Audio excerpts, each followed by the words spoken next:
Hi everyone, we're from Studio Angius. My name is Anna, this is Bing, Ata, and Shengying. The title of our project is Autoflux. So our studio brief this year is focused on mobile and responsive habitats that evolve and adjust to shifting climate changes. We draw inspiration from mass producibility and pseudo-nomadism of the automotive industry as a way to inspire a mobile architecture that thrives in climate-threatened zones. The goal of our project is an architecture that can not only withstand but also thrive in a state of emergency. So the design drivers that is a key part of our project.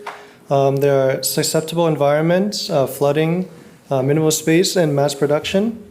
So as world population starts to increase, there's also susceptible environment starts to deteriorate over time. Specifically, we're focusing on flooding, which even more specific is the fluvial type of flooding, which is the river type of flooding, where as you can see on the news as of recent, there are these extreme events become much more of a norm now. We also looked at some of those flood-prone areas and references, such as the Room for the River, where they have to displace some of the homes and people to allow for areas for flood water to go. Where we look at this as an opportunity to potentially situate our project in. Another driver is the minimal space and transformation. As we see that there's a need for minimal space since there's a rising trend of floor area per capita, but the decrease in household sizes. So there's this paradox where small households do not live in small floor areas. This is very important because it is one of the key determinant for the energy consumption and carbon emission as well. We also extracted some of the minimum area benchmark throughout the world, specifically in Japan, where there are this 9 square meters micro apartment, where we can, from here, we are able to extract some of the quantitative dimensions and data to use for our projects later on. Another key element is also the self-sufficiency, where we looked at how much energy we would need per capita, also the existing strategies of how they can reuse some of these system and some of the soilless farming where they use less of the resources. And lastly, which is the mass production, since there's a rising cost of raw materials and also the construction it plays a key role, a large role in the global carbon emission, we gain inspiration from automobile industry and laminating manufacturing. That could be used as an alternative way to manufacture and construct the new type of architecture. Okay, next we're going to be speaking about the unit transformation. Here you can see a quick snippet of what the transformation will be like. This is the deployment of the unit that we will be breaking down in this chapter. So first we started by a form-finding exercise to determine the optimal span and ratio width of the unit. We evolved this idea into consisting from 2 primary elements, which is a rigid, more permanent structure frame and a transformable interior core. And this geometry in turn also embedded in aggregation logic, which we later utilized to inform specific connections, for example, such as shared common spaces, walkways, or sharing resources between the units. Also, the unit compacting density plays a key role here. And to develop our geometry, we started by to study the curvature of the unit. We extracted different degrees of density, and this equated to different degrees of softness and therefore also ability to transform. To further study this idea, we developed 2 main lines of prototyping research, which is the soft joint transformations and embedded pneumatics into fiberglass. So the first is the soft joint frames, which we extracted the curvature and translated into a physical prototyping on deformation and transformation of our geometry, also looking to rigidify certain areas that start to embed the idea of the frame back into the prototype. Then, to start to materialize these transformations, we looked for a structurally graded material that can both be resilient and flexible at the same time, which brought us to the research on fiberglass. And we tested at the beginning some baseline tests for the different types of fiberglass, such as more thick strand, more thin strand, and different layers of resin. And essentially, you can see here, because of the nature of the material and how we applied it, we're essentially able to replicate the behavior of the soft joint frames within a fiberglass shell. And the fiberglass, when you layer fewer layers of it, you're able to embed a flexibility into the material, which will allow for transformation of the unit. So then later we started to think of how we can embed a pneumatic into the system. And essentially, there is a layer of fiberglass to embed a curving pattern and then to seal the layers of fabric. And then that allows for a kind of transformation when inflated, a curving to occur. And we thought that we can harness this into how our unit can later transform. So the inflation of the fiberglass will actuate the transformation of the unit. And here we started to do some baseline tests, and you can see that it's operating, it's functioning, that the inflatable causes a deformation of the tripod shape, just some of the images. And then we thought that essentially we wanted to start to produce this method into a more curved variation. So we started to digitally fabricate the panels by laser cutting the fiberglass and embedding a double curvature into this, which then produced this kind of interesting curved geometry, which when inflated had a kind of bistable condition. So it had a very rigid side to it when it was not inflated, and then once inflated, the bistability is activated and it deploys. And then we tested this kind of in the promising shape of our unit so far. And another interesting thing about fiberglass is we thought we could develop how this unit would actually be structured. So first we would start with fabricating a waffle mesh as a mold. After this, it would be filled, which would take around a week and a half. After this, we would seal the surfaces and infill it with foam, which would take about 4 to 3 days. And then 1 day to apply the film as an interstitial layer. And then 2 to 3 days to pump the resin and apply the layers of fiberglass. And after this, you can take off the mold, which essentially means that the first unit that we fabricate would take about 19 days in the real world. And 8 days after that, once the mold is already set in place. And we can imply that this might be like an intelligent way of fabricating, because it's quite affordable considering the fact that the mold essentially would be only around 500 to 1,000 pounds. And so here you can see what the unit, how the unit manifests. So we have 3 primary states that we're working with, which is the expanded state. This is when the most amount of living activity takes place, for example, during the day, when the most amount of space is needed. Then there's a compacted state. That is perhaps during the nighttime when people are sleeping and there's less need for space. And the deployed state, that which is only actuated when there is a threat of flooding or a flood has occurred. So since we're in the water, we built our material palette around water and air, which are the most available materials.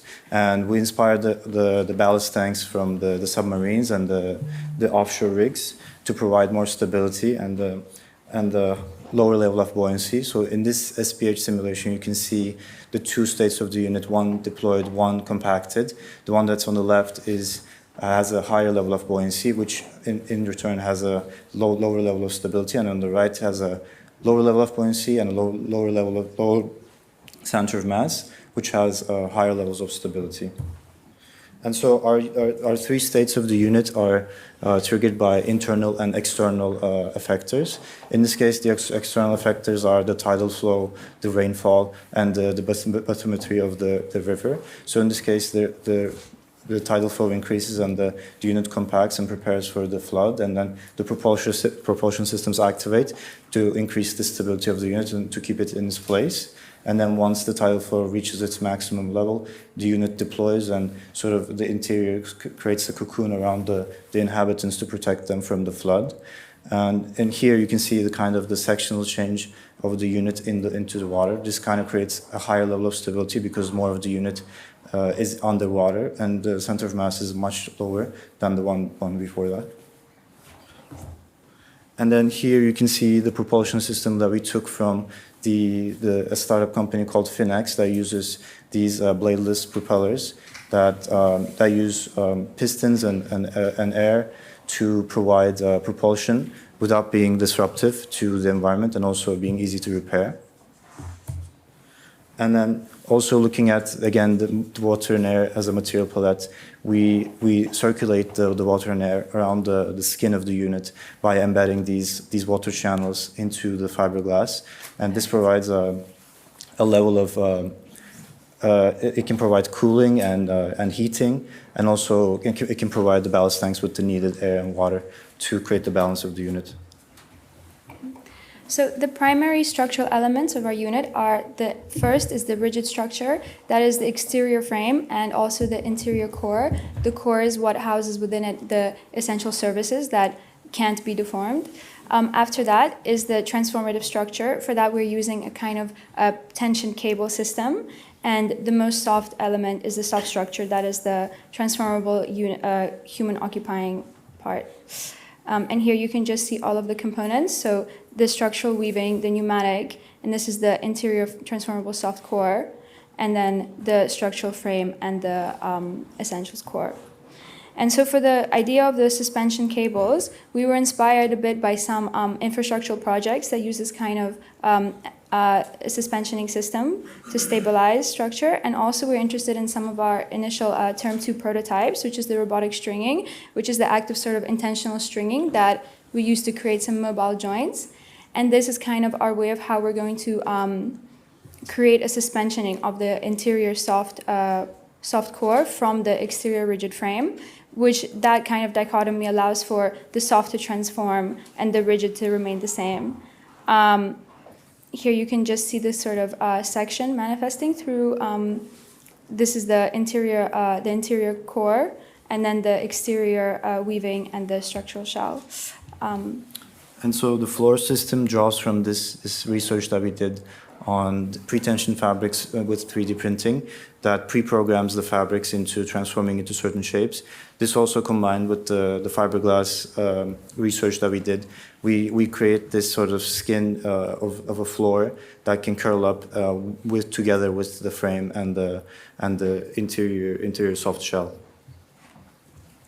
And to continue, we create a prototype actuated by Arduino to show the relationship between the core, the unit, and the rigid frame.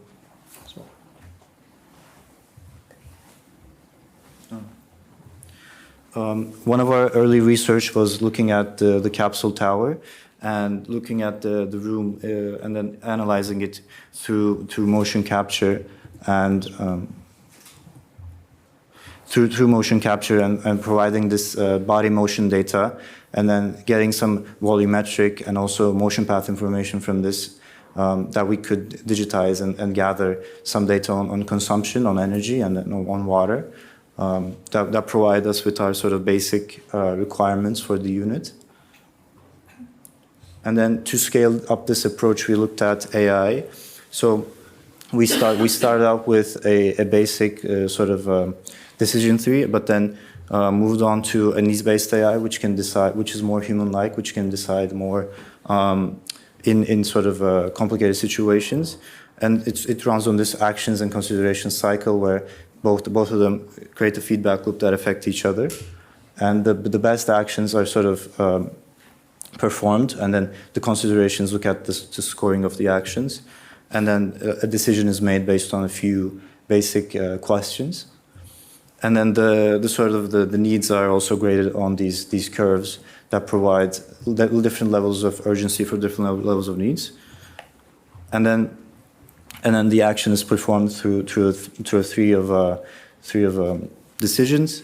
And you can see here it working in our earlier unit how the inhabitants are kind of performing these actions within this space. This one is cooking a meal because you can see that it's hungry, and you can see it in the action score. And the others are also the others are also maybe showering or like moving around because maybe the kitchen is occupied. But you can see here how we can recreate the behavior that we sort of captured in the body motion research, but in a much more scalable manner. Next, we will be talking about the more detailed interior design of our unit, from the space transformation to the furniture designs. So based on the overall unit transformation we talked about, we looked at how much space is transformed in each state. Starting with the deployed state, a single living unit area is only 5.3 square meters, while in its fully expanded state, the single living unit area can be increased up to 29 square meters, which is about 6 times larger than the deployed state. Also, looking at different types of potential users of our unit, we are proposing 3 different types of interior space. The first one is a 3-studio standard type unit, where each arm acts as a studio room and there is no sharing space between the studio rooms. In this case, each 120-degree portion of the core has its own bathroom and kitchen. Studio Type B has 2 studio rooms and 1 common room, which can either be the sharing space for the 2 studio residents or provide space for the connection between 2 units. And in this case, the core has 2 bathrooms and 1 kitchen to share. We are also proposing a more shared unit, potentially for family sharing. It consists of 2 bedrooms and 1 living room. In this type of unit, the core only has 1.5 bathroom and 1 kitchen, since the whole space is shared. And we also thought about by rotating the core, we can have different configurations of how we distribute the space. And then we move on to look at a more detailed plan layout of our unit. This is our standard studio type of our unit when it's in its compact state. The maximum users is designed to be 6, and the space is evenly arranged to each unit. In this state, the only available programs are bedrooms and bathrooms. And the one we are looking at now is the deployed state. In this case, the only available programs would be sitting and the bathroom. And this is when our unit in fully expanded living state. We can see the layout is more spread out and the available space is much larger and wider. The available programs in this state is much more various, including living, dining, sleeping, or working. This is an alternative studio type when one room is able to transform between a regular studio room and a shared common room. What's special about this type is that when 2 of this unit connect, they can have a much larger sharing space. The last one we are showing is the family sharing unit. This is in its compact state. And when expanded, we can see that as the core rotates, the arrangement and the use of the space programs is also different. This is how the collective of them. And as next step, we also thought about how our furniture transforms. So we are interested in the idea of seeing pneumatics with rigid elements embedded in between as an artificial muscle system and using air or water as actuators, which in our case makes the most sense. In our initial prototypes, we embedded 3D printed geometry or origami patterns in between a PU fabric to achieve this kind of transformation. And inspired by this idea, we started to implement this mechanism into our furniture transformation. So looking at our interior furniture system, we can divide the transformation by their different activation. So within certain radius, it is arranged along the core and transformed along the circular radius of the core. And for those furnitures outside of this radius, their transformation is based on how the floor or the surface of our unit transform. And for those furnitures, we also try to embed pneumatics in between those solid pieces to achieve a certain type of transformation. For example, we can see this bed curling up, becoming a seat, and the shelf folds and unfolds to a couch. Yeah. So in its daily cycle, the unit sort of expands as its occupants awake and are in need of different functions. So the unit expands, and then the functionality is much more, that they can use the kitchen, they can use the storage, but then once there's a flood risk, the unit starts compacting back up again into a state, and then sort of starts to prepare for the flood. And then once the flood comes, the floor curls up to create this kind of protective cocoon around the users, and the furnitures follow so that they can be protected. And here you can see sort of an interior view of what that transformation looks like, from the compacted to the expanded, and then to the emergency state. Some of the core is activated by the user, and a lot of the other furniture are activated using these pneumatic muscles, like the bed, which is kind of the main element, main part of the transformation.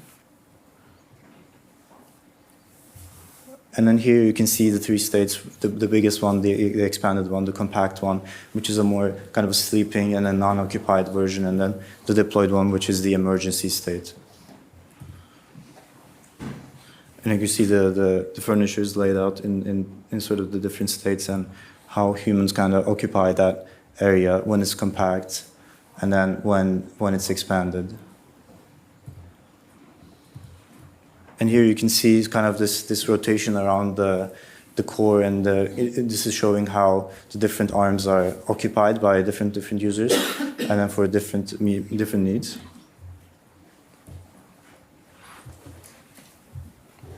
So in one of our scenarios, we looked at Kurashiki, which is in Okayama, Japan, where we were based on the research that happened in 2018 flooding, where Okayama in Kurashiki, they have a large amount of heavy rains and very man-made, I guess, poor infrastructure to deal with the flooding in comparison to the rest of Japan.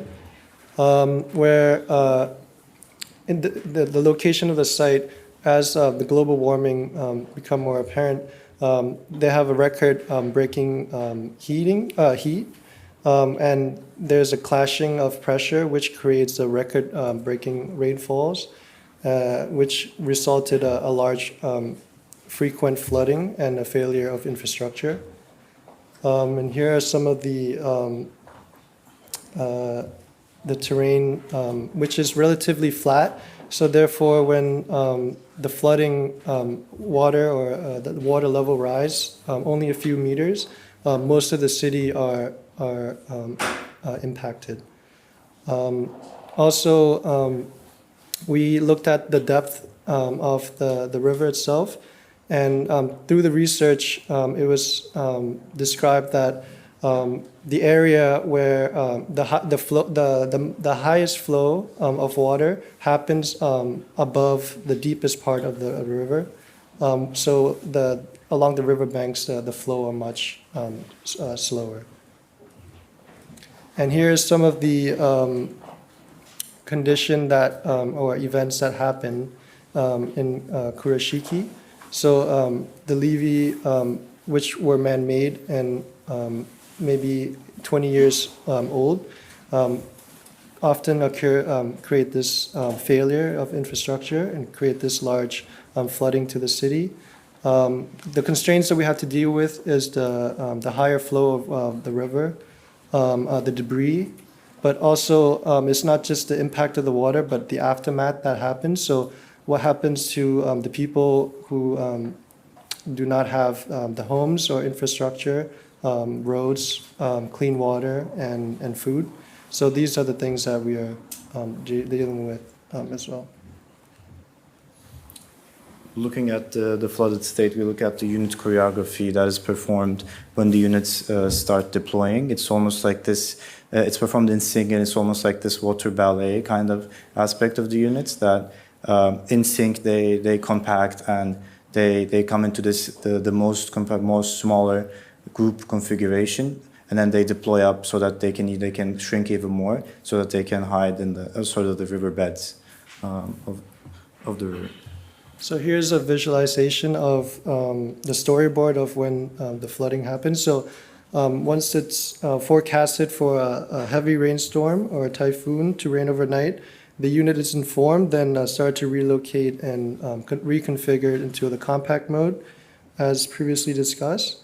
As the rain continues overnight and the rainwater reach exceeding limit of 300 millimeters, then the unit deploys into the deployed state to prepare for the expected higher torrent of flow of water and potential debris.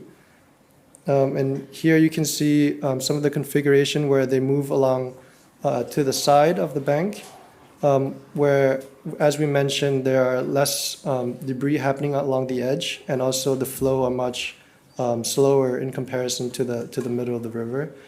And here's some of the overviews of the configuration after the water, the stagnant water remains for the next 2 weeks after the flooding. Next, I'm just going to speak about a few of the other population variety of the units, something that's helping to assist the general ecology as a whole. So firstly, we're thinking of introducing an energy unit, one that can supply the general collective with extra sources. For example, we're thinking of using tidal energy harvesting to produce some electricity, as well as maybe we're going to have some hydroponic farming embedded into this unit, so that if the units ever happen to be in an emergency response for a long time and don't have access to infrastructure of the general city, that they have some kind of autonomous resources, as well as that since we're a water-based site, we're going to have a water treatment unit, one that can collect gray water and also reprocess it to provide clean water if it's necessary, as that is one of the main concerns of the flooding that happened in Kurashiki in 2018. And the living unit, as well as we thought of introducing a pilot unit, one that can help to guide units, although they have their own propulsion system, if there is ever a need for a more heightened response. And so, so the energy unit is able to distribute electricity and produce while collecting composting. And the water unit is able to distribute clean water and also collecting gray water from the unit, which is the type that can be reprocessed. And the pilot unit is in charge of herding all the units together. And here you can see them within the collective, the water treatment unit, how it interlocks with the living units, the pilot unit guiding, and the energy unit, which can supply energy for about 12 units in its compact state. Here's just some visualizations of how they're functioning. And through this ecology and through the implementation of all these systems, our units aim to provide a living condition in these no-go zones that can't be inhabited, and all of these units working together, using the energy units, using the farming units, they provide support and protection for each other, and then they thrive in these environments all together.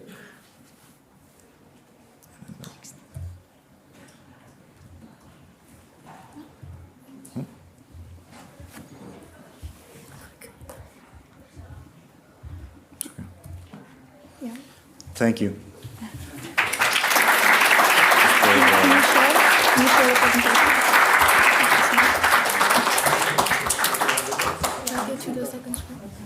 So I'm going to walk you through some of our prototypes.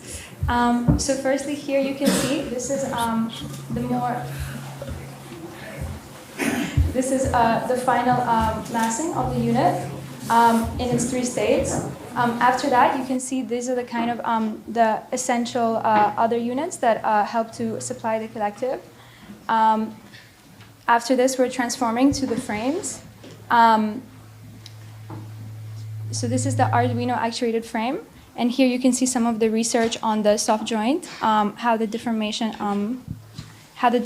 functions. After that, we're heading into the systems prototype. This is sort of where we explored the robotic stringing as a means of how to suspend the soft core unit. After this is the pneumatic fiberglass, which is the bistable condition.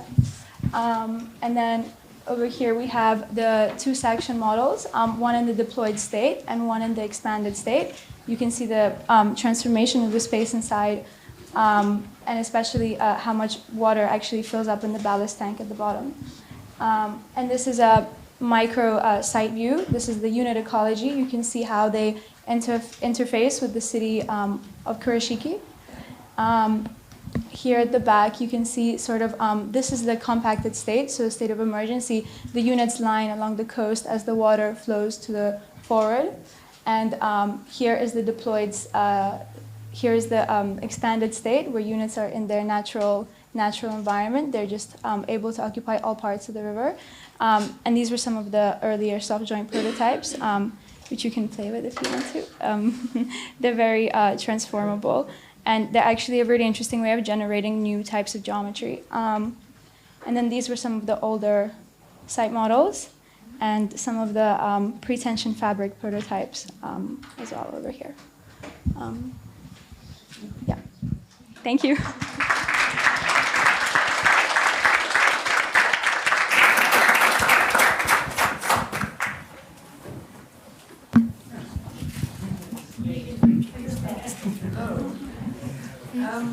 I just have some questions. I might have Hello? Yeah, is it? Yeah. Just some clarifying questions. I don't know, I might have missed it. If you did describe, not sure quite how these units are supposed to perform, let's say, 90% of the time when there is no flood. What is actually their function? Is it something that these kind of submersibles or boats or units, as you call them, they only come to use when there is an expectation of flood, or what is their relationship to the existing, let's say, villages or towns? So we found in the research that we did that essentially in these cities that flood frequently, like Kurashiki, there is typically a portion of the land by the water that it's left vacant because they expect a flood to happen there. And so our goal is to kind of, due to a rise in population, increase in population density, we want to reclaim these areas that are typically left abandoned because they experience so much frequent flooding. So because our unit is able to interface with the water and not get damaged by it, and actually is able to thrive in that environment, we think that we can harness these, we can use these areas. So still, they are units that they're able to, let's say, function despite the flood, but they do not stop the flood from penetrating into the actual further inland. No. No. They just they exist in a symbiosis with the flooding. They do not protect the city. We actually, it's interesting because that was our approach at the beginning. We had that idea, but we don't think that we can have a meaningful impact in that kind of broader infrastructural project versus this kind of approach, which is more of a soft infrastructure. I mean, I am only saying this because, in fact, I think the general form, the tripartite form, happens to be what is used often in the flood protection kind of devices of what becomes a barrier of sort in order to then actually stop further as well. So perhaps, I mean, I would say there is a question about it doing the job of its sort of submersing or responding to the various conditions of the flood, but it's also kind of interesting in terms of how it might do this thing beyond its own safety. I think there's a lot of interesting, very inventive and quite elegant solutions to your ways that it behaves. I'm not 100% sure whether how it interacts with air and light. I can see that there is light, some kind of light, but is there moments when it's totally open and it kind of becomes, interactive with air? Let's say it's not processed air, but it's actually open to the sky or light, etc. So these kind of exchanges would be interesting to hear you explain a bit more. Through the fiberglass layering, we kind of provide this. We don't have windows, but we have these essentially lighter areas that provide openings to inside of the unit. Essentially, the whole unit is kind of this semi-translucent sort of cocoon that the light can penetrate through, and that the inhabitants can see outside. So it's all this sort of a very light sort of skin around the unit. A lot of all the transformations actually sort of the doors are obviously open, but the cocoon is left to be water treated, so because we don't want the water to penetrate through. So only the door is kind of the only opening. The 3 doors are the only openings to air. And also, the air can be an essential part of the unit as well. As you can see, not all the units are floating. We also have some units that are perhaps like an amphibious hybrid. And whereas the deployment of the unit that's floating in the water, it has to get filled with water in its tanks as a form of stabilizing. Deployment for units on ground can, we see this, the pneumatic as having the capacity to react to both water and air. So the units that don't need to fill the water with a ballast tank instead can fill with air to actuate some kind of transition of the geometry. Well, I can do a quick follow-up on that, because I mean, first of all, I think it's very cool. So I think what you developed is really nice, very well developed. The compositions are very attractive, very elegant. The development of all the components, I think it makes a lot of sense. It becomes almost very believable how this inflates and expands into the space. So I think that's congratulations. I think that's all very good.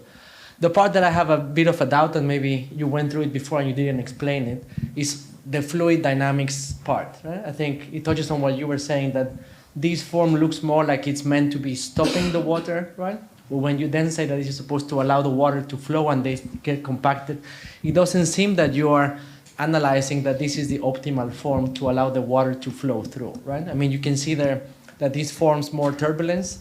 It will create more resistance for the volume. So I think that formal exploration, I think, could have been more extensive before arriving to what looks more like a design decision, that you want to do a tripod, tripod structure, and that works, and all of the rest follows very, very nicely around it.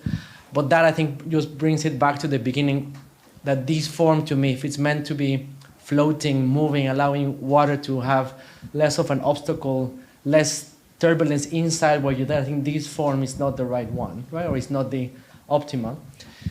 Because then you do this dynamic tracing, which I think is really interesting, right? And I wish you would have done that with fluid dynamics to arrive to your morphology, right? Because then you will see how people will move inside, how the water is moving the outside, and then arrive to a very unique form that could really, even when the flood started, could just shift slightly to orient in the most accurate orientation of the water flow to diminish the damage of the structure, the movement inside, and therefore make it much more pleasant, right?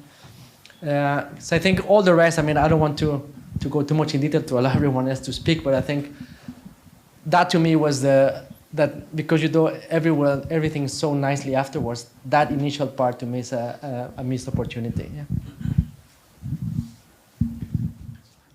So, I mean, I think it's a very thoroughly researched project, especially from the perspective of the kinematic and sort of air-actuated parts of the project. I mean, in that respect, I'm a little bit, I don't know. On one level, when you think about floods are extremely violent events. And absolutely, I think there's a necessity for having deployable infrastructure that can respond to those events. But I think, in my mind, there's a little bit of an open question as to whether you want to be living at the front lines of that sort of like storm surge, and then have this be living on a life raft constantly, basically. And I think, I wonder if there's a way to kind of like reframe the project slightly as something which is deployed sort of like on demand and which is a sort of temporary infrastructure. Another reason for not sort of hanging out here, it's a super toxic environment, right? Floods will often sort of like destabilize water treatment facilities and all sorts of other things. You alluded to those kinds of issues. There's debris everywhere. It's not a very safe environment, actually. And so really you kind of want to get out of there. So there's some sort of like strategic questions, I think, about the project, which might be interesting to revisit.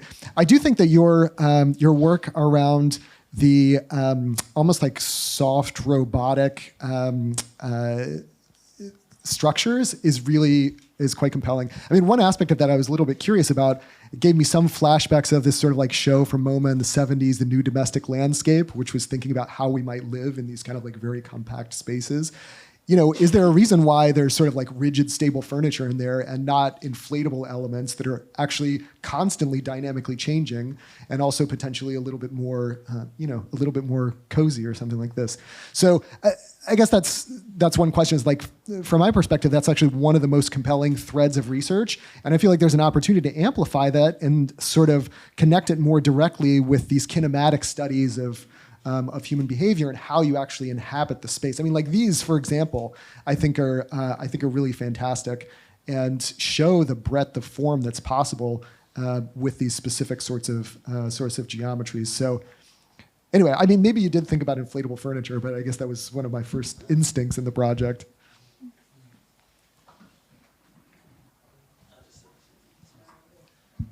Yeah, it's fantastically worked through, beautifully crafted and resolved technically, and I mean, at least design-wise. So all the way to a lot of detail, and so I wanted to make two comments. So one is picking up from where just Andrew was talking about the flooding as the underlying driver narrative.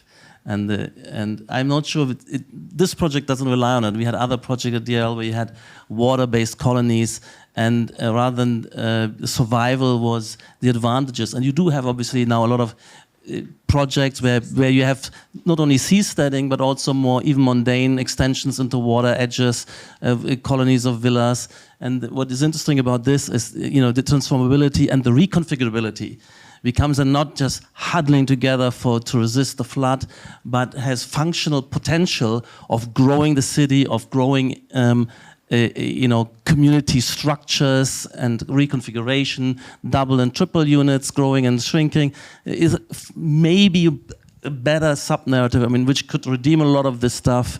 And I like actually the unit is quite open and translucent and transparent. I mean, you said you have no window, when you said that, it was probably not quite true with respect to the project, but more of a, then you would have terraces opening up, and this opens up. Really, you said, how does it interface with air and light and so on? And these need to be really attractive, lovely places, and then leading up to where, for instance, when you say there's this kind of bigger unit around which these things are clustering, that should be social space. It's just an energy plug unit which you don't pay attention to. So that's where I see, compared to other versions of this, where I think some of the, let's say, the pressure to do something with this kind of climate emergency or these kind of extreme conditions and the burdening of the architecture with these kind of survival, I mean, sometimes works against the generalizability, and therefore for somebody who's in practical architecture, where we've looked at actually as, I mean, it's in the Maldives, kind of extending some of these islands into villa conditions, or we're looking at Montenegro, about lots of island. And so there's lots of projects, Red Sea and so on and so forth, and seasteading, by the way, as well. But seasteading is more of a non-generalized and extreme condition. So anyway, I just want to throw this out there, that this may be, for me, is a kind of the missed opportunity there, in particular with when I see these, the clustering and these kind of lovely villages, and they have larger structures, that there should be, you get more out of it, you get more, let's say, constraints and just the kind of resistance of the flood. Next one. Mine is just really quick. It's like I think that's such a great way of thinking about it. If you think about things like coastal erosion and land reclamation, that is because we're building into coastlines. And how fantastic if you could solve both with one thing. I mean, I do come from a place where there are a lot of natural disasters, and there's flooding, and there's earthquakes, and avalanches, and there is a lot of housing and sort of shelter already being made for these conditions. And I don't know if it's actually been solved or if anyone has done it in the right way. So it's something to think about when there is a disaster. What does actually work? Obviously you want to get away, but as we have rising sea levels, maybe there's something there. Also, final thing, this might be annoying, but like I was just thinking about other species. I mean, there's something very Noah's Ark about, you know, floating structures for disasters, and I don't know if it's something you guys are thinking about. Who are your stakeholders and who are you actually designing for? I actually love the Noah's Ark comment because I can imagine these as being autonomous drones that are actually looking for survivors in a way. And so they're sort of like these, they are lifeboats, but they could be multi-species lifeboats.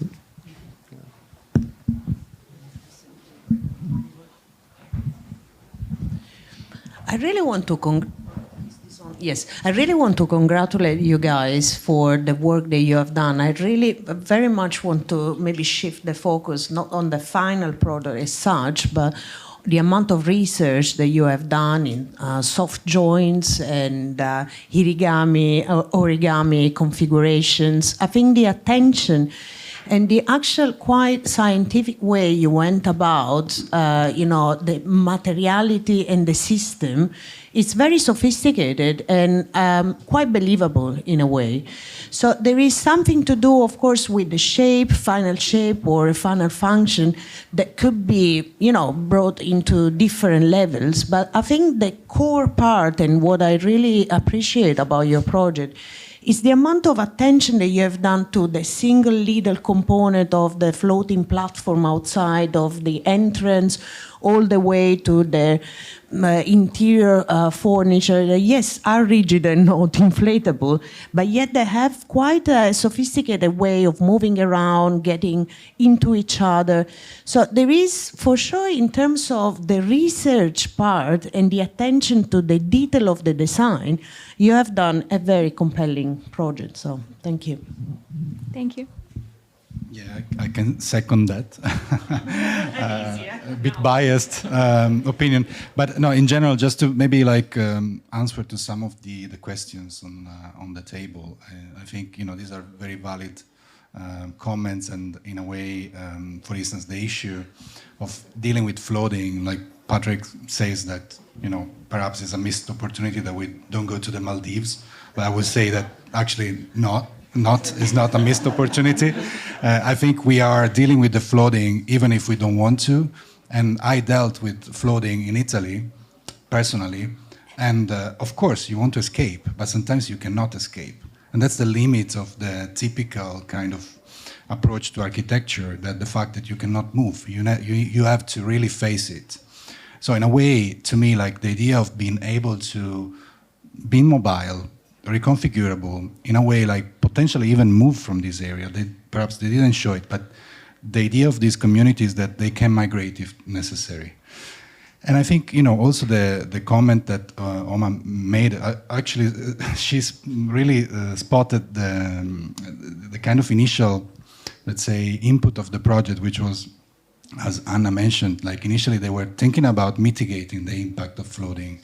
And I think that is also an opportunity that somehow we could take, but it became a bit controversial, like during the reviews. So we decided to keep it there as a sort of opportunity to, let's say, grab later on, perhaps. But it's still there, embedded into the design, which I think it's one of the good thing about developing a project and being critical and try to address issues and try to really incorporate also, all the inputs that they got during the year, and developing, as mentioned, like really compelling prototypes that somehow try to not only develop new techniques, but also to correlate them, incorporate them into different behaviors, and as well, like as per the previous team, they also faced the kind of complexity of having transformation as a sort of series of constraints, and at the same time try to deliver something that is inhabitable and deals with this sort of reconfiguring program. You know, the fact that there are different potentials and they are associated also with the different kind of seasonal and daily and weather conditions that somehow like they have to face. In general, to me, like really, I really commend you for the amount of work. I mean, you will see also on the showcase here that there is actually another project that they made in phase 1, which was actually quite viable, but they decided to think about it and make a new version of it, which I think is commendable in a way, and so thank you for that. So can I just say a comment? I mean, I know I come after the concluding remark. I'm a bit late. But just following on that, I say that, and going also to the initial question of Homa about what happens when there is no flooding, right? What happens the rest of the time? And somehow that could help you reframe the project, or perhaps clarify what is the main strategy, because it's about housing or sheltering for emergency and for extreme conditions, or it's housing, right? Because the thing is that it was ambiguous in your presentation whether these are units for people to stay, to inhabit and stay there and even form communities, or whether this is something which is being deployed only to counter the emergency, and then they are stored, and then they can use them in the context of another emergency. So that's it's quite unclear, and I think it will help you because it's part of the design process and design approach, whether you design for a shelter which is to respond to an emergency, or you design a minimal dwelling space, right? Which then becomes part of a housing strategy, but also even part of an urban strategy. Talking about the initial question, how that interacts with the existing housing in the existing town.